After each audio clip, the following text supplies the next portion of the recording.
Noon in Red Hollow burned hotter than any forge. The main street shimmered in the heat, dust clinging to every skirt, every shutter, every breath. Inside the old dress shop beside the church, Amara Cole bent over the final stitch of a white gown she would never be allowed to wear. The soft click of her needle was steady, until laughter broke behind her. "Look at her," drawled Arabella Grant, the judge's daughter, her voice sweet as honey but laced with venom. All these years, still hunched in that shabby shop. No husband, no home, no future. Guess the only thing that'll stay with her is a spool of thread. A ripple of laughter followed. None of them looked straight at Amara, only caught her reflection in the mirror, as if afraid her gaze might stain them. Amara lifted her head.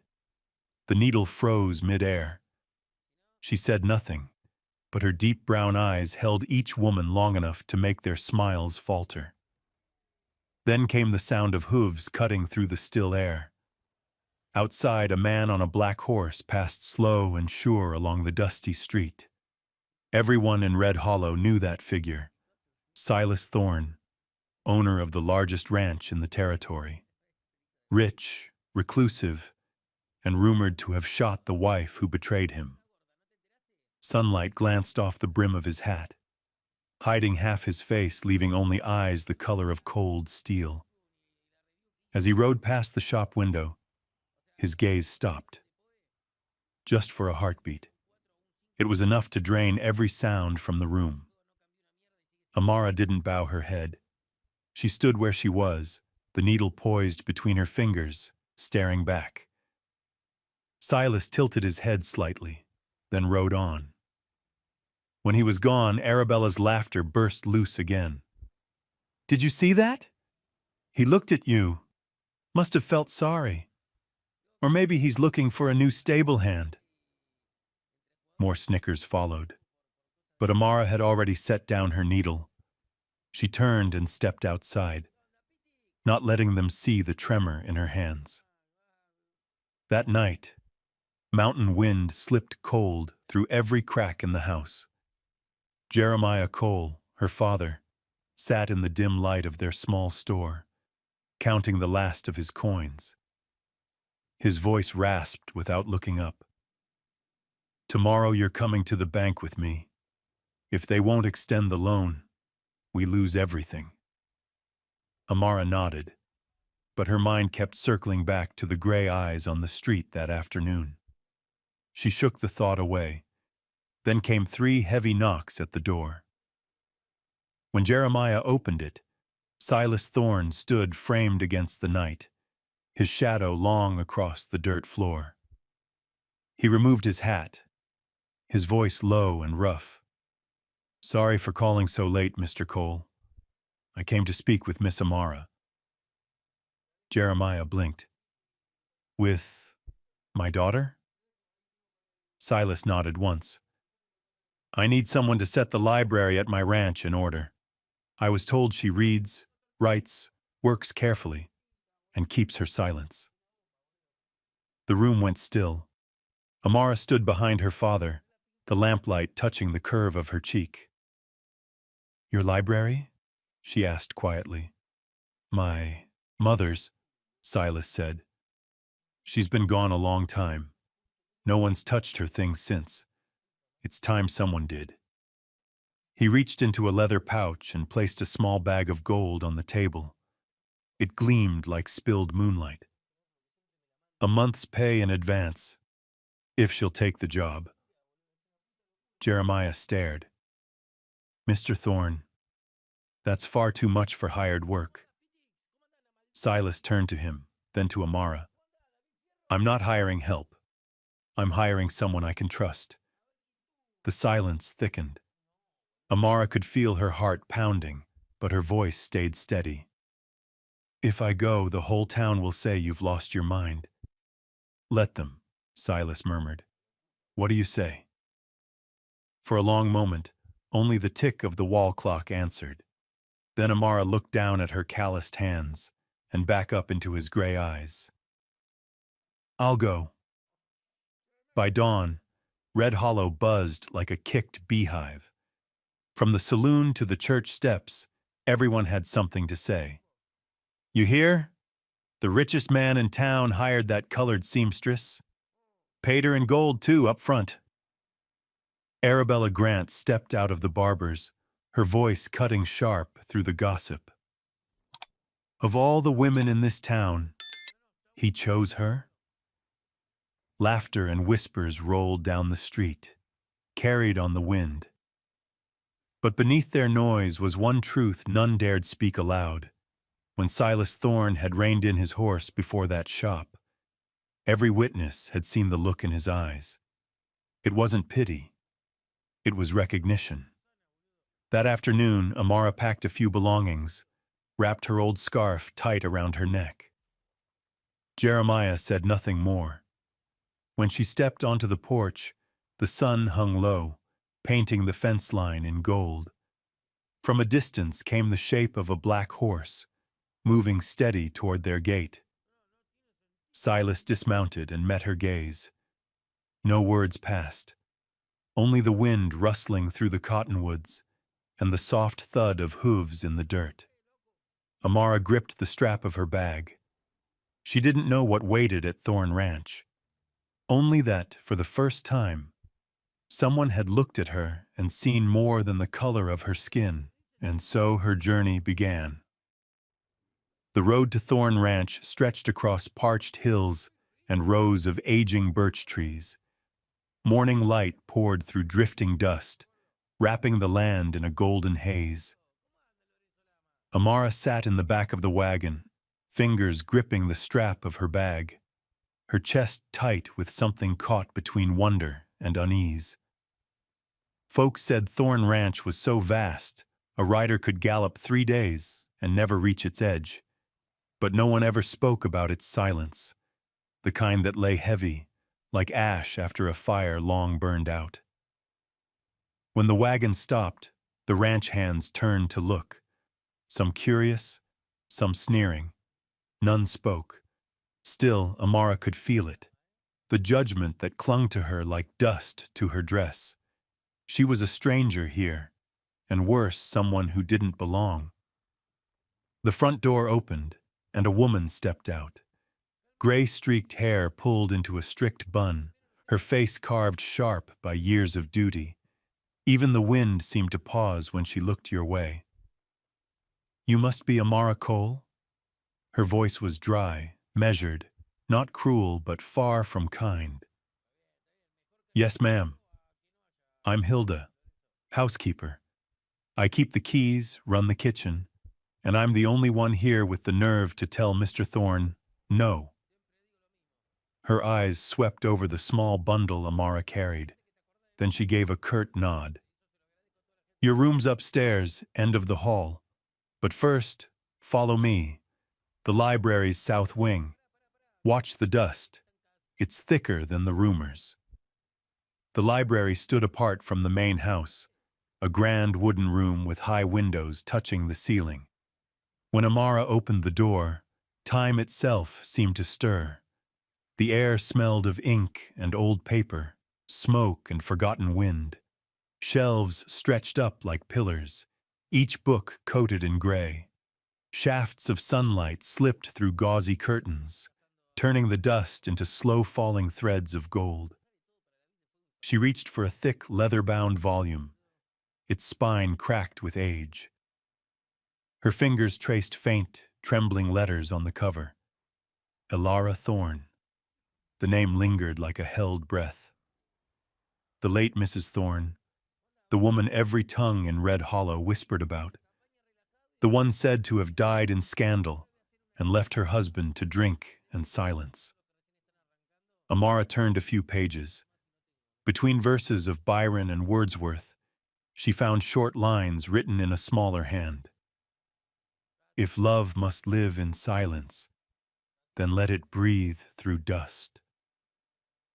Her lips curved faintly. She brushed the layer of dust away, gentle as if touching a spirit that still hovered there. You like poetry? The voice came from behind her, low, rough, almost blending into the amber light. Amara turned. Silas stood in the doorway. The wide-brimmed hat was gone. The distance in his eyes softened. Sunlight caught along his jawline. The gray of his eyes no longer cold but searching, like a man who'd forgotten how to look at warmth. I was just reading something your wife wrote, Amara said quietly. It's beautiful. Silas stepped closer, his boots sounding soft against the floorboards. He stopped and tongue, arm's length away, gaze falling to the open page. She wrote plenty, he said. Few cared to read. Maybe because folks never wait long enough for the dust to settle before deciding what something means. Amara looked up at him, seeing a flicker of loneliness beneath that calm exterior. Some things only come alive again, she said, when someone's patient enough to wipe the dust away. Their eyes met, steady, unguarded. For a brief second, all the barriers, color, class, rumor, fell quiet. Silas gave a small nod before turning toward the door.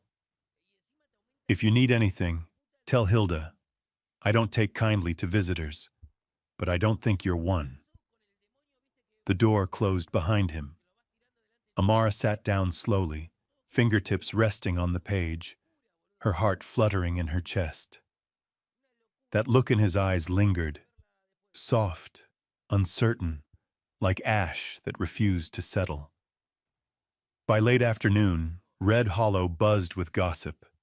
Inside the small general store, Jeremiah Cole was stacking supplies when Sheriff Wade stepped through the door.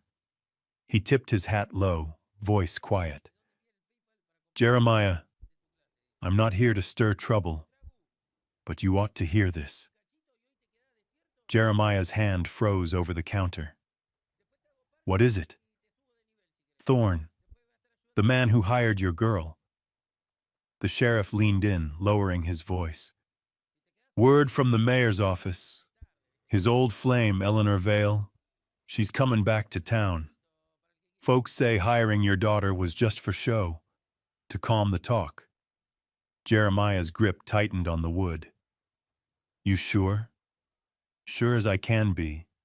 People are whispering she's coming to reclaim what's hers, and they're saying your girl's just a cover until that happens. The sheriff laid a hand on his shoulder.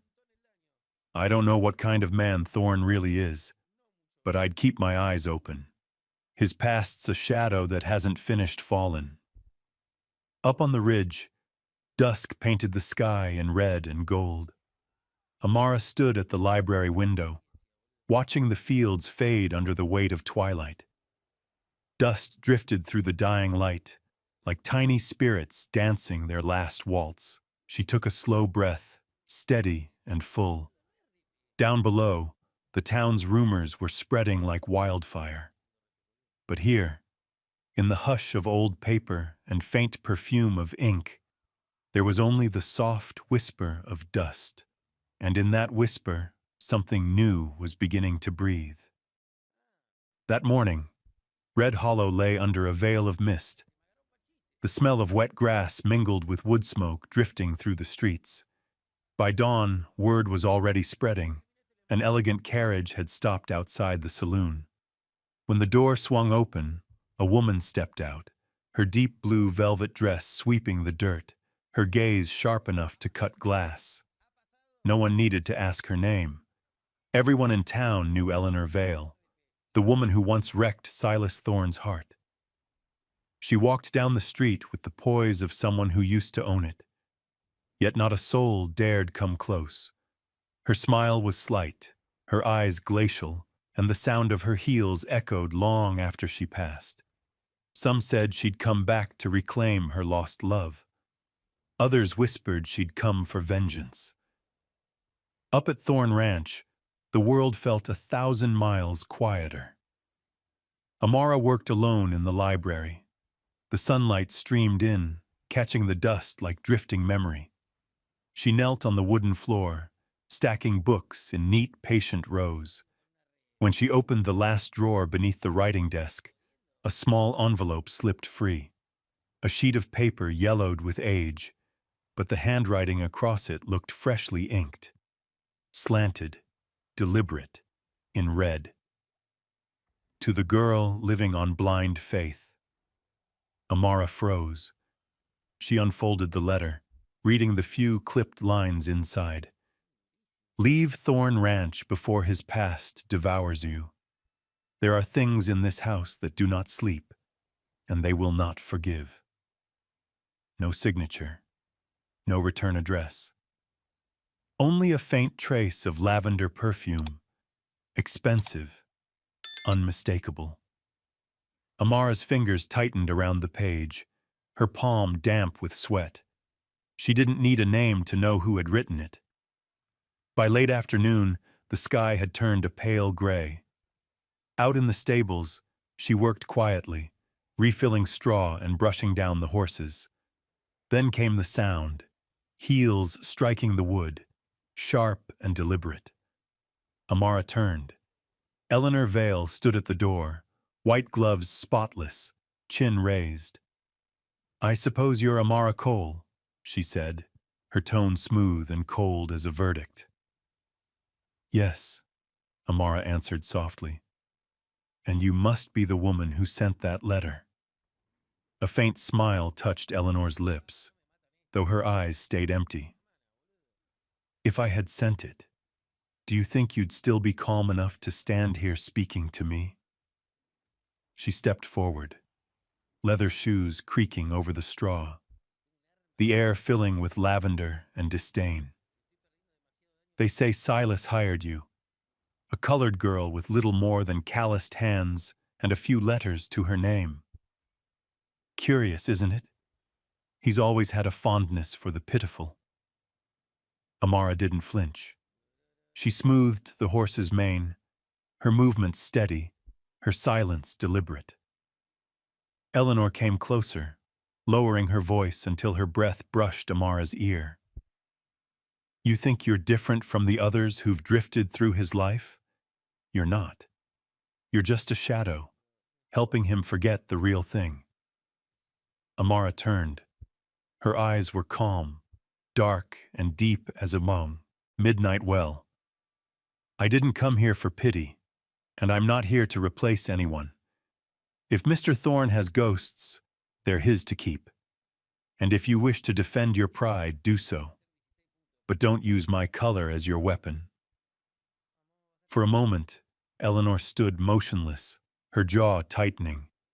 Then she laughed softly, bitter and precise. "You're brave. I'll give you that. But pride won't save you here." With that, she turned and walked out, leaving the scent of lavender and unspoken threat behind. When she was gone, Amara remained still, one hand resting on the horse's neck, her palm icy against warm skin. She knew then she had become the next name in Red Hollow's whispered gossip. That night, the wind swept hard across the plains. When Silas entered the library, he found the red envelope open on the table. The lamplight caught the slanted handwriting like a streak of dried blood. "Where did you find it?" His voice was low, hoarse, edged with weariness. "In the drawer," Amara said. It smelled of lavender, the same scent as the woman in the stable today. Silas didn't answer. He stood there for a long time, eyes fixed on the letter, before looking out the window. A gust rattled the panes, making the lamplight flicker. "Eleanor Vale," he said at last, the name leaving his mouth like broken glass. "She was the woman I once loved, and the one who cost me everything." Amara said nothing. She watched him instead, seeing not just anger in his eyes, but the kind of guilt that lingers for years. He picked up the letter, the paper trembling slightly between his fingers. "She's come back. And you, Amara, you've stepped into a war I never won." Amara's voice was steady, almost tender. "I'm not afraid of another person's darkness. I only fear losing the courage to face it. Their eyes met, silence thick between them, heavy with something unnamed. Outside, the wind dragged through the fields, carrying the ghost of lavender on its breath. By morning, Red Hollow was alive with scandal. Eleanor Vale appeared on Main Street again, her velvet gown trailing through the dust. She stopped in front of the saloon and spoke loud enough for everyone to hear. Silas Thorne is keeping a colored girl under his roof, and I intend to show this town exactly who she is. The word spread faster than wildfire. Up at the ranch, Amara stood by the library window, the red letter clenched tight in her hand. Slowly, she folded it and in firm, even letters, wrote on the back, "I am not afraid." Then she placed it back in the drawer and closed it gently. Outside, the sky had darkened, and the wind was rising over Red Hollow once more. That afternoon, the sky over Red Hollow changed color in a single breath. Clouds rolled in from the west, thick, heavy as coal smoke, swallowing the last light of day. The wind began to howl across the fields, carrying the scent of lightning and dust. Ranch hands shouted to one another as they shut the stables and herded horses toward the main house. In the library, Amara looked up just as a flash split the sky in two. The windows burst open. Cold wind lashed through the room, sending loose pages spinning like startled birds. She lunged forward to catch the shutters, but the storm was stronger. Just as she was forced back, a firm hand gripped the frame beside hers. Silas. He braced his shoulders against the wind, rain soaking his shirt, breath quick. Together they fought the gale, forcing the window shut with a heavy, echoing slam. Outside, rain battered the walls and the wind screamed through the eaves. Inside, the single oil lamp flickered, throwing unsteady light across their faces. For a moment they stood still, breathing hard, the air between them charged with the smell of rain and paper. "This storm's worse than I expected," Silas said quietly, voice low over the thunder. "We'd better wait it out here." Amara nodded. They sat side by side against the wall, their backs resting on the bookshelf, listening to the downpour drum like 1,000 fingers above them. The air smelled of old pages and wet wood. The silence that followed was no longer awkward. It carried a quiet understanding, like two currents finally running the same way. After a long while, Amara spoke. "My mother used to say, storms are God's way of reminding people they control nothing at all." Silas turned his head, his expression softening. "Is she still alive?" Amara shook her head. "She was the first woman in this town to marry a white man. When he left us, they drove her out. She lived and died under the weight of other people's scorn. She told me that if anyone ever looks at you with kindness, meet their eyes with trust. But I think she was wrong. Trust makes you easy to wound." Silas said nothing. The rain struck the glass like a broken heartbeat. When he finally spoke, his voice was slow, hoarse, as if each word cost him. "Ilara, my wife, trusted me too. She died on a night like this. They said I pushed her down the stairs, said I stole from her family after she was gone. I didn't defend myself. No one wants the truth when lies make for better company." He looked away, the lamplight tracing the sharp line of his cheek. "The truth is, Ilara didn't die because of me. She died because of someone else. Someone she believed would save her from me." Amara held her breath. He went on, eyes shadowed. "Her name was Eleanor Vale. When Ilara died, I was the one accused. Eleanor stayed, played the grieving friend. I thought she pitied me. I thought she cared. But she only came to take what was left: land, money, reputation. And when I had nothing, she vanished, leaving me to the gossip that's never stopped. He gave a crooked smile that looked more like a wound. She once told me, "You don't know how to love, Silas. You only know how to hold." Maybe she was right. I hold on to everything: my guilt, my losses, even those who already walked away. Amara watched him quietly. The rumors had painted him as cruel, even dangerous. But what she saw now was something different: a man trapped between two women, one dead, one heartless, both ghosts that refused to let him go. "And now she's back," Amara said softly. Silas nodded. "She won't let me rest. Not out of love, only because I started looking at someone else." The words tightened the air between them. Amara didn't ask who he meant. She didn't need to. The way his eyes lingered on her said enough. Her pulse quickened, but she didn't look away. Lightning flared, flooding the room in white. His face lit up in the flash, eyes pale gray, rain-dark hair clinging to his temple. The line of his mouth caught between sorrow and something unspoken. Their gazes held, steady and searching, as if each had just seen themselves reflected in the other. "Do you ever regret it?" she asked, her voice barely above the rain. "No," he said. "But I'm tired. Tired of living inside other people's stories about me." Amara nodded slowly. "Maybe no one truly gets to start over, Silas. But those who face the storm instead of running from it, they still move forward." Outside, the rain softened to a whisper. The lamp steadied. A calm golden light spread across the room, touching their shoulders, their slow, even breaths. Silas rose and walked to the window. The storm clouds were breaking apart, a faint line of silver dawning on the horizon.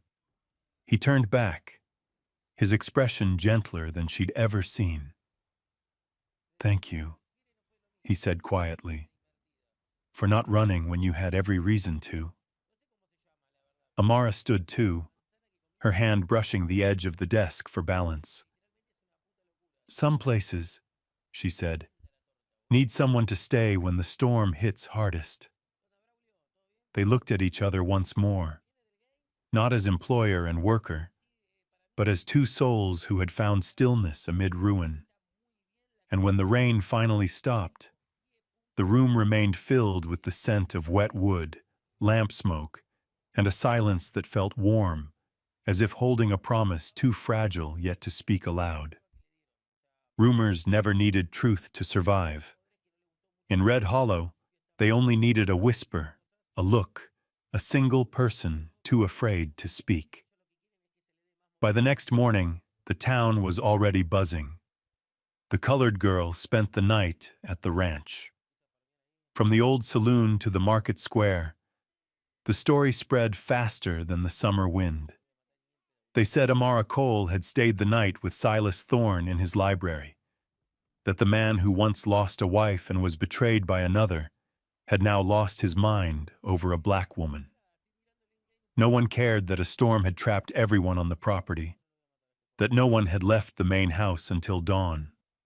All they needed was a tale to tell, and they told it with the reverence of a prayer and the cruelty of hunger. At the general store, Jeremiah Cole kept his eyes down as the whispers grew behind him. A man in a gray vest walked in, the bank's representative. His voice was cold, precise, like the click of a judge's gavel.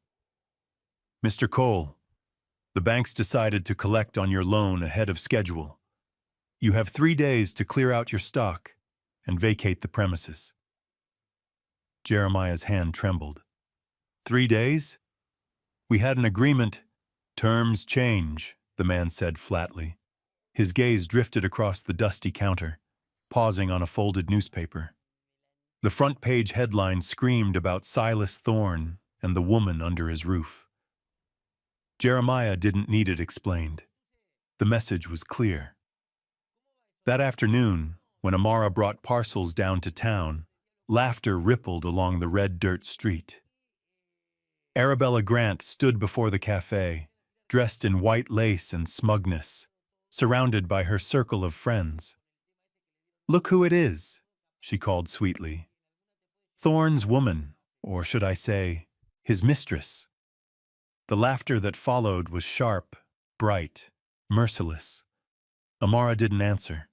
She gripped the parcel tighter and kept walking. But behind her, Arabella's voice sliced through the air again. "Seems even skin color has its uses, if you know how to lie in the right bed." A small sound broke from within Amara, a single thread snapping. But she didn't stop. She walked on step by step, each breath heavy as stone. That night, Silas attended the town council meeting. The room was small and stifling, filled with the smell of tobacco and old wood. 12 men sat around the table, faces he'd known for years, men who had once called him friend, who had toasted his name when Red Hollow prospered. "Silas," said Reverend Langley, his tone stern, "this talk is staining the town's reputation. You need to put an end to it."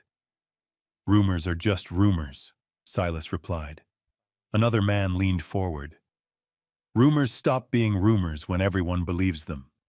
And right now, everyone does." A third, red-faced from drink, cut in bluntly. "Fire her. If you don't, we'll have no choice but to remove you from the council." Silas looked up. His gray eyes swept the room, cold and steady, before resting on the wooden cross hanging above them. "You men speak of Red Hollow's honor. But when was the last time any of you spoke of justice, of decency? You preach morality, yet not one of you asked if she was guilty of anything at all." No one met his gaze. No one spoke. At last, Reverend Langley said quietly, "Sometimes, for peace, a man must make small sacrifices." Silas rose. The chair toppled behind him. "If cowardice is peace, then this town's been peaceful for far too long." He left without another word. Thunder cracked outside, deep and rolling, a new storm gathering on the horizon. By morning, Amara was packing. Mrs. Hilda stood by the door, her hands folded tight, as she watched the young woman fold her few dresses into a small cloth bag. "He doesn't want you to go," Hilda said softly. "No one wants to fight a whole town for someone like me," Amara replied, her voice even, not bitter. Hilda opened her mouth, then closed it again. Her eyes softened. Words could not dress the wounds that gossip left behind. When Amara led her horse from the stable, the wind kicked up, carrying dust and the dry scent of grass. She had just placed one foot on the stirrup when a shadow appeared at the gate. Silas. "Where are you going?" His voice was rough, urgent. "Back to my father. Red Hollow will breathe easier once I'm gone." He stepped closer, taking hold of the reins. "They want me to dismiss you," he said, eyes lowered. "They say I'll lose everything, my standing, my name, if I don't." "Then let me go," Amara said quietly but firmly. Silas lifted his gaze. Rain had begun to fall, soft at first, dotting their hair and shoulders. "If you leave," he said slowly, "I lose more than my name." Amara froze. Between them, the rain thickened. The world seemed to shrink until there was only the sound of water and breath. She turned, meaning to walk away, but his hand brushed her wrist. A light touch, not a hold, just a pause. His skin was warm, the rain cold. Both of them trembled, not from fear, but from something unspoken stirring to life. A chord struck clean after years of discord. Amara lifted her eyes to his. The gray in his gaze met the deep brown of hers, and for that moment, there was no race, no rumor, no red hollow, only two people learning to trust again in what they'd thought long dead. The touch lasted only a heartbeat, but it was enough. Enough for both to know that from this moment on, silence would no longer be a wall. It would be a beginning. Night fell over Red Hollow like a heavy shroud, thick, breathless, almost alive. The wind moaned through the birches at the gate, a low, restless cry that sounded like lost souls wandering the prairie. In her small room, Amara sat beside a packed suitcase, her hands clasped tight, her thoughts wavering between leaving and staying. The oil lamp on the table leaned slightly, its flame flickering across her face, still but tired. The wooden door creaked open. Silas stepped inside, his tall frame shadowed against the dim light, his coat damp with night mist. In his hand was a folded envelope, thick and roughly sealed. He didn't speak right away. He set it down on the table and said quietly, voice low and rough, "You should read this." Amara glanced at the letter, then up at him. Another threat? Not just that. He poured himself a drink but didn't take a sip. His gaze stayed fixed on the fire. This time she went after your father. She wrote to the bank, accused Jeremiah Cole of stealing goods from me years ago. They'll have cause to seize the store. She wants to take everything from you until you have to beg. Amara went still. Her chest tightened as she opened the letter. The handwriting was sharp, slanted, each word dripping with malice. All of Jeremiah Cole's debts are proof enough. Tell your girl to leave Thorn Ranch before the last shred of your family's name is buried in shame. Her fingers trembled as she folded it again. She won't stop. No, Silas said quietly, eyes on the floor. She won't, until I bow to her. Amara gripped the edge of the table. Her throat ached, though no tears fell. Why? Why hate me this much? Silas exhaled, the sound deep, unsteady. Because she once believed she could make me forget Alara. She never understood that I didn't need anyone to replace my wife. When she realized that, the hate began. And now that she sees I care for you, she can't stand it. The room fell silent except for the soft hiss of the lamp. I don't need anyone's pity, Amara said quietly.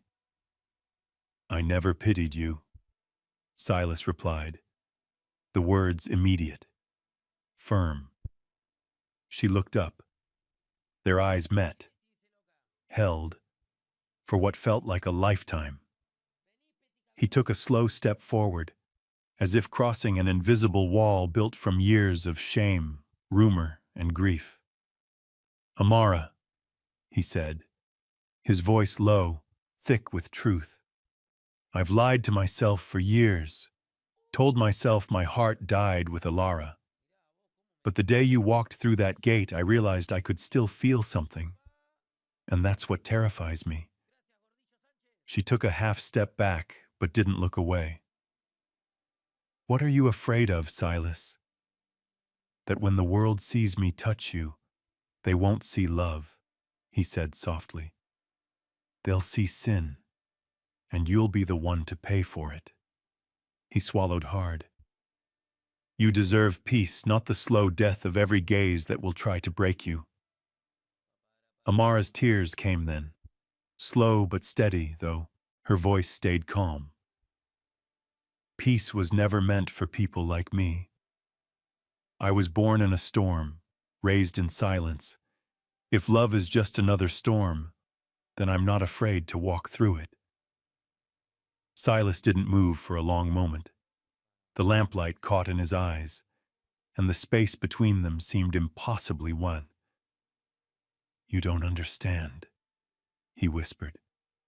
"You're the only light I have left, and I'm terrified I'll destroy it, just like everything else I've ever touched."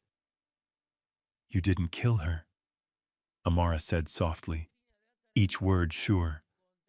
"And you can't kill what's alive in me now." Something in him broke at that, something he had held shut for years. He stepped forward, then another step closer.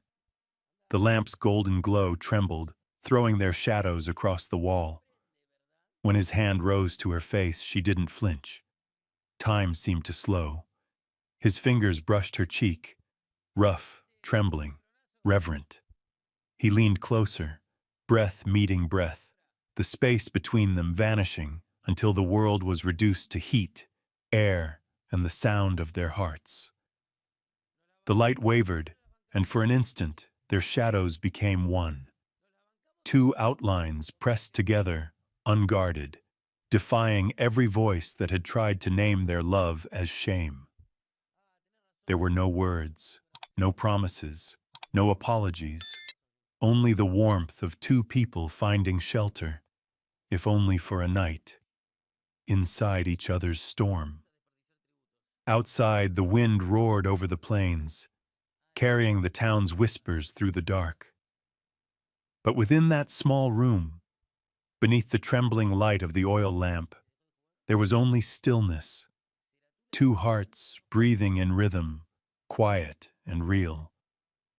Neither of them knew what morning would bring. The world beyond those walls might never forgive them. But for that single night, with his hand resting against her back and her breath mingling with his, they knew this much to be true. Some nights aren't meant to be forgiven. They're only meant to be lived. Red Hollow woke not to roosters that morning, but to gossip. From the saloon to the church steps, from the tailor's shop to the market square, the same sentence sliced through the air like a blade. That girl used her body to buy Thorn Ranch. People spoke as if they'd seen it with their own eyes. They savored every word, reshaping the story each time it passed their lips. And by the end of every retelling, one name always appeared: Eleanor Vale, spoken with the weight of wealth and refinement, as if that alone made her truth unquestionable. Arabella Grant, the judge's daughter, was the first to carry the tale to her father. She spoke with feigned pity, saying she only wished to protect the town's good name. By evening, Judge Grant had signed an official summons, ordering an emergency council meeting. They called it defending public morality. But everyone knew it was simply the legal way to expel the black woman who had disturbed Red Hollow's fragile peace. On Main Street, the crowd gathered thick. When Amara walked by, the whispers turned to open words. That harlot's bewitched the rancher. Look at her, holding her head high, like she's a lady. They're all the same, using flesh to climb. A small stone flew, skimming the hem of her dress before dropping to the dirt. She stopped, not from pain, but because of the laughter behind her, bright and cruel.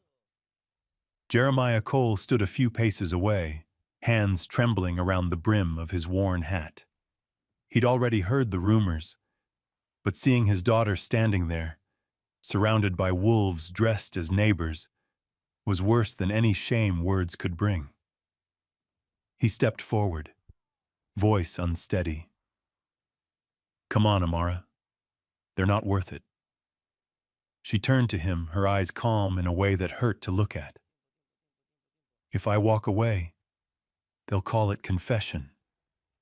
You owe them nothing. But they owe me the truth." Her words carried far enough for the crowd to hear. A few people fell silent, but only for a breath. Then the noise rose again, sharper, harsher. "She talks back! Arrogant little thing!" A man hurled a clay cup that shattered at her feet, shards glittering in the sunlight.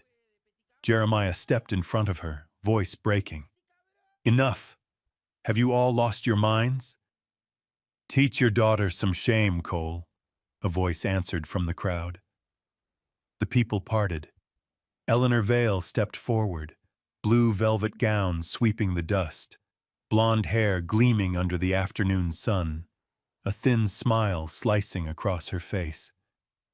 No one forced her, Eleanor said gently, almost sweetly. She chose the easy path. I only wonder, how much is a piece of land worth these days? Amara didn't move. Her voice, when it came, was steady. Strange. How you speak as if you know your own price too well. A ripple went through the onlookers. Eleanor's smile faltered, then returned sharper. A woman like you shouldn't speak of worth. You're just the stain someone pitied enough to keep. No one heard the first sound, the low thunder of hooves rolling through the dust, until the crowd turned. Silas Thorne rode into Main Street, his dark coat flaring behind him, his expression cold as iron. The townsfolk stepped back instinctively as his horse came to a stop before Amara. Dust swirled around them in the stillness that followed. Silas dismounted. Sunlight fell across his broad shoulders, glinting off the dust on his boots. His eyes swept the crowd, sharp and unyielding. When he spoke, his voice cut clean through the air. I've heard enough. No one dared reply. Eleanor tilted her chin slightly. Silas, Red Hollow has a right to the truth. They say this woman is the one I chose to stand beside me, he interrupted, his tone steady, cold. The words dropped like iron. The street fell utterly silent. Even the wind stopped. He turned his gaze to the onlookers, gray eyes bright in the morning sun. If she leaves this town, I leave with her. If she's a stain on your honor, then your honor was never worth a damn to begin with. A man shouted from the back, his face red with fury. You've lost your mind, Thorne. She'll drag you down with her. Silas didn't turn. I've been down there a long time. At least she isn't afraid to look at me while I am. The words struck like thunder. The crowd shifted uneasily. Some looked away. Others bowed their heads. Eleanor stood frozen, her gloved hand tightening on her fan until it snapped in two. Silas stepped closer to Amara and spoke quietly, only for her to hear. I won't let them take what I just found again. Something caught in her throat, too full for words. She only nodded. Jeremiah watched them both, his face torn between fear and pride. He knew after this, nothing could ever go back to how it was. Silas took hold of the reins, then offered his hand. Amara hesitated for only a second before she placed hers in his. Together, they walked down the center of the street, through the parted crowd, two exiles walking in the same direction, with the same resolve. Behind them, Eleanor Vale stood motionless, her lips trembling, her world cracking in the silence that followed. The crowd no longer looked at her. The gossip that had fueled her power was dissolving in the dust. And at the far end of Main Street, where sunlight poured across the fields, two figures merged into one, a man and a woman who refused to bow, walking toward whatever storm waited next. News spread through Red Hollow in less than a day. The town council called an emergency meeting for the sake of public decency, but everyone knew the truth. They wanted to watch Silas Thorne destroy his own name. When he entered the hall, the air was thick as smoke, reeking of tobacco, perfume, and contempt. Men in tailored vests sat in the front rows, while the women gathered near the back, eager to witness the downfall of the black woman who had made Red Hollow lose its fragile sense of order. Amara stood outside the heavy wooden doors, a small cut still visible on her hand from yesterday's thrown stone. Mrs. Hilda placed a gentle hand on her shoulder. "You don't need to go in there. They only want to see you kneel." Amara looked at the door, her voice low but firm. "I've bowed enough, Mrs. Hilda," and she stepped inside. The hall fell silent. Every head turned. Hundreds of eyes stared, half curious, half disgusted. The whispers started almost immediately, thin and sharp as wind slipping through broken rafters. "She came? No shame at all. Look at that dress, probably borrowed from him." Silas stood in the center of the room, light from the skylight falling across his shoulders, making his frame seem larger, unshakable. When he saw her, something in his face softened, just for a heartbeat, before the cold resolve returned. Judge Grant presided from the front, his voice dry, wooden. "Mr. Thorne, Red Hollow has tolerated enough scandal tied to your name. If you have an ounce of dignity left, you'll put an end to this." Silas didn't answer right away. His eyes moved slowly across the room, faces he'd known for years, men who once called him friend, now avoiding his gaze. Finally, he stepped forward. His voice carried, calm but cutting. "You want the truth? Here it is." He turned toward Amara, the steel in his eyes tempered by something fierce and human. "I'm going to marry her." The room erupted. Chairs scraped. Voices rose. A woman screamed. "You've lost your mind, Thorne," one man shouted. "Marry a colored girl. You'll drag your family name through the mud." "This is an insult to every decent person in Red Hollow," another yelled. From the front row, Eleanor Vale's laughter rang clear and cold. "Love, Silas, or guilt? You always did choose women who made you look noble." No one saw who threw it first. Only the splash. A glass of water striking Amara squarely in the chest, droplets scattering across her dress.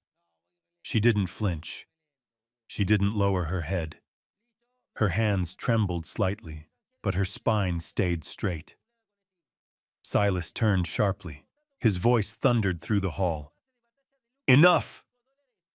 The word silenced the crowd. Even Judge Grant froze. Silas stepped forward until he stood between Amara and the rest of the room. "You can take my land, my name, my seat on this council," he said, his tone like iron striking stone. "But you will not take the woman I've chosen." "The woman you've chosen," Judge Grant sneered. "You'd call this your future wife?" Silas didn't dignify it with an answer. He turned to Amara, taking her hand in his. She looked up, meeting his gaze, a look that steadied her, drew her out of fear's shadow. He spoke quietly, but every soul in the room heard. "Amara Cole, I have no flowers, no ring, no blessing from anyone here. All I have is my heart. If you'll take it, then take it knowing we may be despised every day we live, but we'll live as ourselves." Amara's breath shook, but her voice didn't. "If this is a battlefield, I'm not afraid to stand beside you." The murmurs died. The room waited. Silas's eyes searched hers once, and then he leaned forward. The kiss wasn't soft or fleeting. It was slow, deliberate, unshakable. It happened beneath the sunlight streaming through the old window, in front of every person who had doubted, pitied, or condemned them. No one moved. No one spoke. The silence that followed was heavier than the noise before it.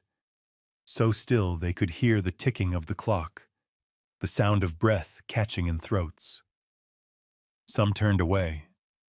Others simply stared, not in disgust, but in stunned awe. They had never seen anyone live so boldly. Eleanor's fan snapped in two.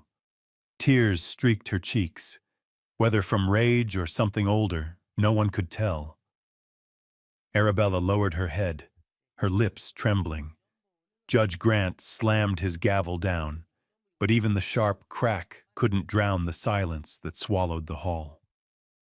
Silas broke the kiss but kept his hand on Amara's shoulder. His voice was calm now, almost quiet. "Red Hollow may judge us," he said, "but none of you have the right to decide what love should look like, or what color it must be." No one answered. The wind swept through the open windows, carrying the scent of dust, wood, and the lingering sting of whiskey. Amara looked around. Light spilled down from the rafters, catching the hands they still held together. She smiled faintly and whispered, "We've already won, at least today." Silas nodded, the tension in his shoulders easing for the first time in years. He looked at her the way a man looks when he finally exhales after holding his breath too long. And there, in that hall thick with judgment and disbelief, they stood. Not noble, not righteous, not forgiven, only human. With that single act, they declared to the world, "We will not bow again." The storm that followed the proposal shook Red Hollow to its roots. Some left the town hall cursing, others fled to the church to pray, begging God to forgive the indecency that had stained the daylight. But none of it mattered to Amara anymore. There was nowhere left to hide. Not after that kiss. Not after her name had been spoken beneath every roof and whispered in every shadow. 2 days later, a letter arrived at the Cole General Store. Final notice from the bank. Jeremiah read it again and again, his trembling hands blurring the words. For months, he had begged for extensions, bartered every favor, clung to the hope that the shop he and his late wife had built could be saved. Now, a single line cut through it all. Property to be repossessed. Deadline, 7 days. When Amara stepped inside, he slipped the paper behind his back, but his eyes betrayed the truth. "Father," she said softly, "I heard about the bank." He didn't answer right away. He looked at her. The lean shoulders, the sun-browned face of the daughter he'd once taught to read, the same child he'd carried through floodwater. Suddenly, it felt as though every year, every sacrifice had been for nothing. "You think you did the right thing?" His voice was rough, held together by restraint. "I only wanted to live honestly." "Honestly?" His laugh came out dry, brittle. "You call shaming this family honesty? You've turned our name into a curse." The banker slammed the door in my face today. He said, "Your daughter warmed Thorne's bed for his land." Amara gripped her skirt so tightly, her knuckles whitened. "You know I didn't do this for money. You know that." He exhaled, the sound breaking like old wood. "Know what, child? I'm old and foolish. I thought love could save people, but all I've ever seen it do is ruin them." She wanted to speak, explain, defend, but every word felt useless. He turned away, shoulders shaking. "You've destroyed what little we had left, Amara." The sentence landed like a verdict. She didn't cry. She only felt something inside her go still, like a light quietly snuffed out.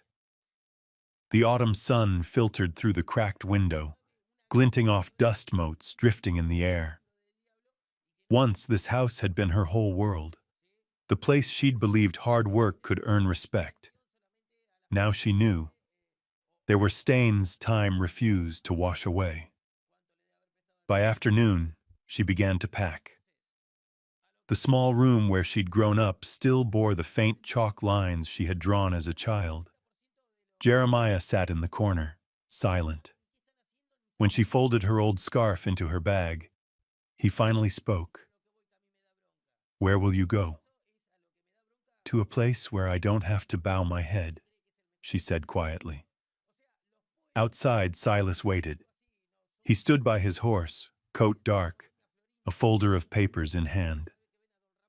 When Amara stepped onto the porch, he said simply, "It's ready. I want to end this properly." Jeremiah came to the door, voice sharp.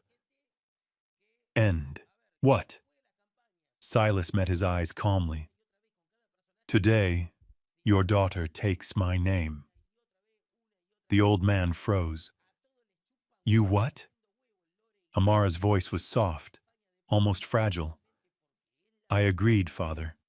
From today, I'll sign as Mrs. Thorne." Jeremiah's face tightened, hurt cutting deeper than anger. "You think that fixes anything?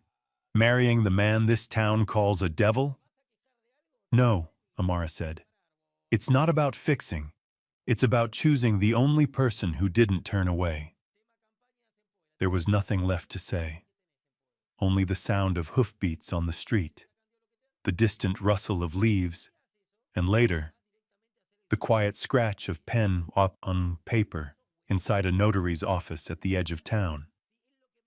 When Amara wrote her name, her hand trembled, but the letters came clear, deliberate. Silas placed his hand on her shoulder, a silent promise more binding than any spoken vow. By dusk, Jeremiah received another envelope, from the same bank that had condemned him days before. He opened it with shaking hands, braced for pain, but the first line stopped him cold. "The debt of Mr. Jeremiah Cole has been paid in full. Payer, Silas Thorne." He sank into his chair, the paper slipping from his fingers. A flood of emotions washed through him, rage, humiliation, and a gratitude too heavy to bear. He knew Silas hadn't done it to boast. He had done it to protect the daughter Jeremiah had just driven from his home. But pride twisted that mercy into a wound. The knowledge of it settled in his chest like a stone, too heavy to lift, too sharp to forget. Outside, the wind picked up, carrying the faint echo of a church bell across the valley. Jeremiah stared at the letter for a long time, until the ink bled into his tears. And somewhere down that same road, beneath the setting sun, Amara rode beside Silas, her new name freshly written, her old life left behind. The world still mispised them, but for the first time, neither bowed their heads. Love had demanded its price, and they had paid it in full. Night fell over Red Hollow with a suffocating stillness, as if the whole town was holding its breath. In the back corner of the old saloon, Eleanor Vale sat alone. Her dark velvet dress was stained with whiskey. The red on her lips had faded to a ghost of itself. Beside her sat a half-empty glass, her fourth, maybe fifth. No one bothered to count anymore. She lifted her gaze to the mirror behind the bar. The woman staring back was a stranger, eyes hollow, smile cracked, a face that once commanded rooms, now trembling under the weight of what it had built. Sheriff Wade stepped through the door, tipping his hat to the barkeep before walking over. "It's late, Miss Vale. You should head home." Eleanor gave a dry laugh. "Home, Sheriff? There isn't a corner in this town that still belongs to me." "You've had enough for one night," he said softly. "Let me see you back." "Back where?" she murmured, swirling the last of her drink. "All I ever owned was my reputation, and I burned it myself." She drank, her voice unsteady but cutting through the hum of rain beginning outside. You know, folks still think Silas killed his wife, but no one ever asked why Alara died. Wade froze. What are you saying? Eleanor leaned forward, eyes glassy and red. That night, Alara came to find me. She knew I'd been with Silas. She was crying, desperate. I said things, cruel things, told her he was leaving her, that he'd grown tired of her weakness. Her breath caught, trembling. She ran into the storm. I knew the steps at the Thorn house were slick. I knew she might fall. And when she did, I let the rain wash it away. The sheriff's hand tightened around his hat brim. You're telling me I killed her, Eleanor whispered. Not with my hands, but with my tongue. And I let him carry that sin while I wore fine dresses and smiled through every Sunday sermon. I killed her because I couldn't stand to see her loved. Her voice broke on the last word. She dropped her head into her hands, shaking as the rain outside grew harder, whispering against the glass like confession. Wade stood for a long moment before quietly saying, You understand, this changes everything. Eleanor didn't look up. Maybe it's too late, but at least someone should know the truth. By dawn, her written confession lay on Judge Grant's desk, signed and sealed beside an old letter. Sheriff Wade stood stiff-backed across from him. That's her statement, sir. She admitted to inciting Alara Thorne's death. We cleared Silas Thorne of all charges. The judge read the uneven handwriting, ink smeared, but the meaning clear. His face hardened, then softened with something close to shame. For years they'd called Silas a murderer, whispered his name with disgust. Now the truth sat before him, undeniable. By noon, the rumor had spread like a cleansing wind through Red Hollow. For the first time in a decade, people spoke Silas Thorne's name without lowering their voices. Some called it justice. Others called it God's mercy finally waking. But everyone agreed. The lies had lost their hold. When the sheriff rode up to Thorn Ranch that afternoon, Silas was in the yard mending a fence. The wind smelled of pine and wet soil. Wade dismounted, handed him the folded paper. It's over, Silas. You're cleared. Silas took it, scanned the lines, and tucked it quietly into his coat. Thank you, he said. Nothing more. His voice carried no triumph, only calm. You're not going to press charges? Wade asked. You could. After all she did. After all she took from you. Silas shook his head. I've spent half my life letting hate eat what was left of me. I'm done feeding it. The sheriff studied him for a moment, then nodded. You've changed. Silas's gaze drifted toward the hills where the light was breaking through storm clouds. No, he said quietly. I just finally found something worth changing for. Inside the house, the fire crackled low. Amara was waiting by the window, her hands folded over the fabric she'd been mending. When Silas stepped in, their eyes met. No words, no questions. He crossed the room, set the folded paper on the table between them. It's finished, he said simply. Amara's fingers brushed the edge of the document. And her? She'll face her own reckoning, he answered. We all do, sooner or later. Outside, the storm clouds thinned. Light spilled across the valley, catching on the wet grass and the old wooden fence still standing firm. For the first time in years, Red Hollow breathed again. And inside the quiet house on the hill, a man once condemned and a woman once shunned stood side by side. Not victorious, not forgiven, but free. That autumn came early, carrying with it the scent of burned grass and the cry of wild hens echoing across the hills. Thorn Ranch was quieter than it had been in years. No chatter from the hands, no curious townsfolk coming to barter for horses. But on this day, the place once filled with rumor and fear was about to witness something Red Hollow had never seen before. The wedding of two souls who dared to defy an entire town.